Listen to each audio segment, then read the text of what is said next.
नमस्कार दोस्तों, आज हम आपके साथ चाणक्य की कुछ महत्वपूर्ण नीतियों पर चर्चा करेंगे जो आपकी इज्जत और सम्मान को बनाए रखने के लिए बेहद जरूरी हैं। चाणक्य ने हजारों साल पहले ही यह समझ लिया था कि इंसान की सबसे बड़ी पूंजी उसकी इज्जत होती है। अगर एक बार इज्जत चली जाती है तो इंसान का समाज में कोई मूल्य नहीं रह जाता। इस वीडियो में हम आपको चाणक्य की 10 सख्त और सही नीतियों के बारे में बताएंगे जो आपके जीवन को सुरक्षा कवच की तरह काम आएंगी। यह नीतियां आपको यह समझने में मदद करेंगी कि कौन सी जगहें और हालात आपके सम्मान के लिए हानिकारक हो सकते हैं। तो अगर आप भी सच्ची इज्जत चाहते हैं तो इन जगहों से बचना बेहद जरूरी है। बिना समय गवाए चलिए जानते हैं कि वो कौन सी जगहें और स्थितियां हैं जहां आपको कभी नहीं जाना चाहिए अगर आप चाहते हैं कि आपकी इज्जत बनी रहे। लेकिन इससे पहले अगर आपने हमारे चैनल को अभी तक सब्सक्राइब नहीं किया तो कृपया अभी सब्सक्राइब कर लीजिए और इस वीडियो को लाइक भी कर दीजिए। साथ ही नीचे कमेंट में जरूर बताएं कि आप यह वीडियो भारत के किस शहर से देख रहे हैं। नीति 1। कभी सोचा है कि लोग तुम्हारे बारे में सबसे सच्ची बातें कब करते हैं? जब तुम वहां मौजूद ही नहीं होते। यही वो क्षण होता है जब तुम्हारी असली पहचान सामने आती है। चाणक्य कहते हैं कि यदि कोई स्थान ऐसा है जहां तुम्हारे न होने पर तुम्हारी निंदा की जाती है, तुम्हारी छवि को नुकसान पहुंचाया जाता है या तुम्हारे खिलाफ झूठ फैलाया जाता है, तो वहां रहना अपने आत्मसम्मान के साथ विश्वासघात है। ऐसे लोग सामने तो मुस्कुराते हैं मगर पीछे से तुम्हें गिराने की योजना बनाते हैं। यह जहर धीरे धीरे तुम्हारे आत्मबल को नष्ट करता है, तुम्हें मानसिक रूप से कमजोर करता है और अंततः तुम खुद पर ही शक करने लगते हो। ऐसे माहौल में रहना न केवल नुकसानदायक है बल्कि आत्मविनाश का रास्ता है। चाणक्य हमें सिखाते हैं कि सम्मान की मांग मत करो, बस वहां मत जाओ जहां तुम्हें नीचा दिखाया जाता है। जहां तुम्हारी गैर मौजूदगी में तुम्हारे लिए सम्मान नहीं है, वहां तुम्हारी मौजूदगी भी व्यर्थ है। एक समय की बात है जब चाणक्य ने देखा कि नंद वंश के दरबारी उनके सामने उनकी प्रशंसा करते हैं लेकिन पीठ पीछे उनके खिलाफ षड्यंत्र रचते हैं। उन्होंने उसी क्षण तय किया कि वे ऐसे दरबार में नहीं रहेंगे जहां छल और धोखे का बोलबाला हो। आज के समय में भी यही होता है। कुछ दोस्त तुम्हारे सामने हंसते हैं, साथ घूमते हैं, लेकिन अकेले में या सोशल मीडिया पर तुम्हारी बुराई करते हैं। चाणक्य की नीति स्पष्ट है, जो तुम्हारी गैर मौजूदगी में तुम्हारा नहीं है वह तुम्हारी मौजूदगी के लायक भी नहीं है। ऐसे रिश्तों से जितनी जल्दी दूरी बना ली जाए उतना ही अच्छा है। अपने आत्मसम्मान को बचाना सबसे बड़ी बुद्धिमानी है। नीति 2। जो स्थान आपके आत्मसम्मान को बार बार कुचलता है वहां बार बार जाना मूर्खता है। कभी सोचा है अगर कोई जगह, कोई रिश्ता, कोई समाज बार बार तुम्हें तोड़ता है, तुम्हारी बात काटता है, तुम्हारी उपलब्धियों का मजाक उड़ाता है, फिर भी तुम वहीं लौटते हो, तो ये क्या है? समझदारी नहीं। चाणक्य कहते हैं यह आत्महत्या के समान है।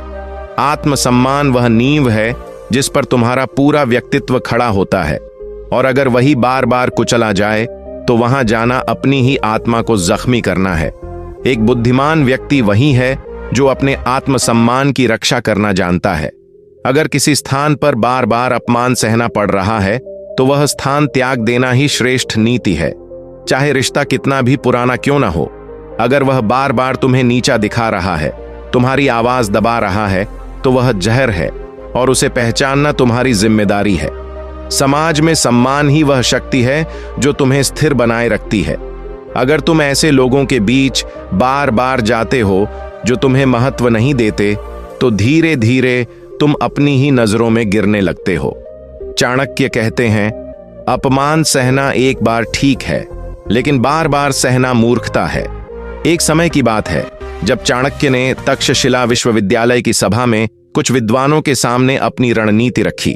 उन विद्वानों ने हंसकर यह कह दिया, एक ब्राह्मण राजनीति क्या समझेगा? चाणक्य ने एक शब्द नहीं कहा, बस वहां से उठकर चले गए।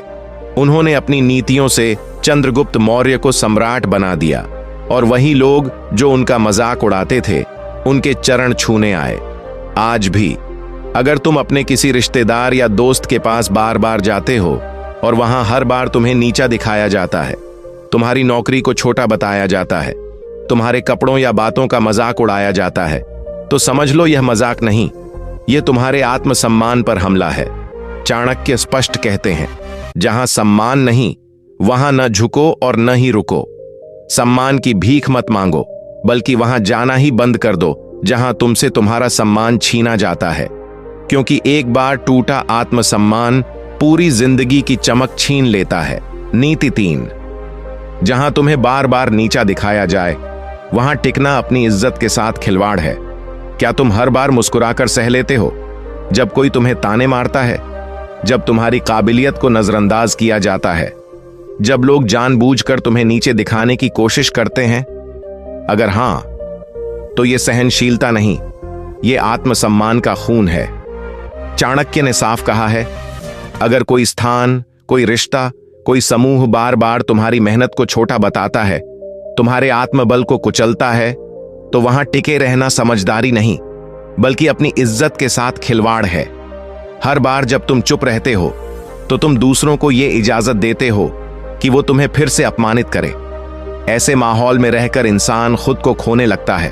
वो चमक, वो आत्मविश्वास सब धीरे धीरे खत्म हो जाता है। चाणक्य का मानना था कि आत्मसम्मान की रक्षा हर व्यक्ति का सबसे पहला धर्म है। जहां तुम्हें बार बार गिराया जाए वहां से हट जाना कमजोरी नहीं, सबसे बड़ा साहस है। अगर तुम किसी ऑफिस, परिवार या समाज में हो जहां लोग तुम्हें तानों से, चुप्पियों से या नजरअंदाज करके नीचा दिखाते हैं, तो समझ लो यह जगह तुम्हारे लिए नहीं बनी है। अपनी इज्जत को जिंदा रखना है तो वहां मत टिको जहां तुम्हारा मान मरता है। चाणक्य स्वयं इसका उदाहरण है।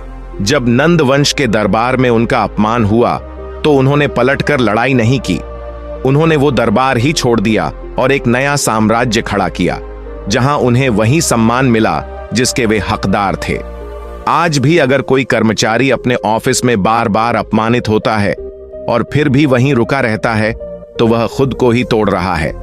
वक्त आ गया है कि तुम अपने आत्मसम्मान के लिए खड़े हो जाओ, क्योंकि जो खुद अपनी इज्जत नहीं करता, दुनिया भी उसकी कदर नहीं करती। नीति 4, जहां लोग दूसरों की बुराई करने में लगे हों, वहां जाना अपने सम्मान और शांति दोनों का विनाश है। क्या तुम ऐसे माहौल में बैठते हो जहां हर दूसरा इंसान तीसरे की बुराई कर रहा होता है, जहां बातें कम और निंदा ज्यादा होती है? अगर हां, तो चाणक्य चेतावनी देते हैं, ऐसे माहौल में जाना अपने आत्मसम्मान और मानसिक शांति दोनों का धीरे धीरे गला घोंटने जैसा है। जब कोई व्यक्ति दूसरों की कमियों पर हंसता है, उनकी नाकामियों में आनंद ढूंढता है, तो असल में वह खुद को अंदर से खोखला बना रहा होता है। और अगर तुम ऐसे लोगों के बीच बैठे हो तो यकीन मानो वह जहर धीरे धीरे तुम्हारे सोचने के तरीके में भी भर जाएगा। चाणक्य कहते हैं कि शब्दों और सोच में ही इंसान की असली ताकत होती है, और जहां वे शब्द सिर्फ निंदा और बुराई में खर्च हों, वहां रहना आत्मघाती है। ऐसे लोगों से दूरी बनाना कोई घमंड नहीं, बल्कि चरित्र की रक्षा है। अगर तुम्हारे दोस्त, सहकर्मी या रिश्तेदार हर वक्त दूसरों की बुराई में लगे रहते हैं और तुम्हें भी उसमें घसीटने की कोशिश करते हैं, तो सावधान हो जाओ। ये आदतें न सिर्फ तुम्हारे विचारों को प्रदूषित करती हैं, बल्कि धीरे धीरे तुम्हारे सम्मान को भी गिरा देती हैं। चाणक्य ने भी अपने जीवन में ऐसे लोगों से खुद को दूर रखा जो केवल निंदा और षड्यंत्र में लगे रहते थे। उन्होंने अपने चरित्र की रक्षा की और इसी नीति से चंद्रगुप्त जैसे सम्राट को जन्म दिया। आज भी अगर तुम ऐसे लोगों के बीच रह रहे हो जो हर किसी की पीठ पीछे झर उगलते हैं, तो वहां से हट जाना ही समझदारी है, क्योंकि नकारात्मकता के बीच बैठा इंसान कभी सकारात्मक दिशा में नहीं बढ़ सकता। याद रखो, जहां निंदा है वहां शांति नहीं होती, और जहां शांति नहीं वहां सफलता और सम्मान टिक नहीं पाते।